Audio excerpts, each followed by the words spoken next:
Un des rôles de la vice-présidence que m'a confié Stéphane Peintre est d'assurer la veille et la défense statutaire des intérêts de notre profession.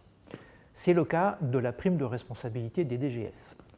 Vous le savez, depuis maintenant 1 an et demi, les contrôles des chambres régionales des comptes ont remis en question l'attribution de la prime de responsabilité dans de très nombreuses communes et intercommunalités.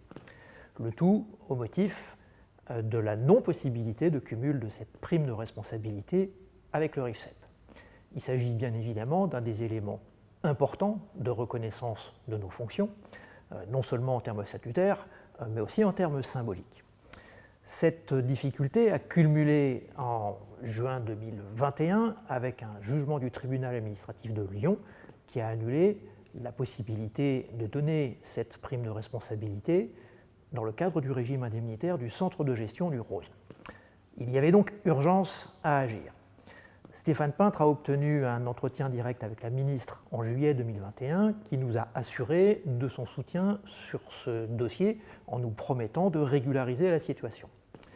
Suite à cet entretien, il ne s'est hélas pas passé grand-chose et nous avons continué à agir auprès de l'ensemble des parlementaires, du cabinet du ministre et de la DGCL.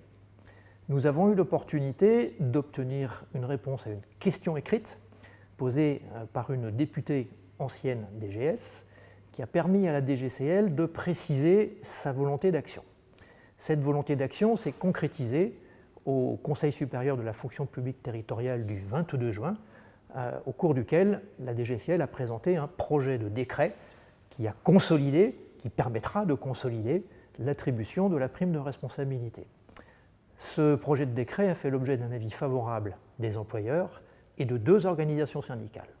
Nous avons donc le plaisir de vous confirmer que grâce à l'action de votre syndicat, cette prime de responsabilité, très prochainement, fera l'objet de parution d'un décret.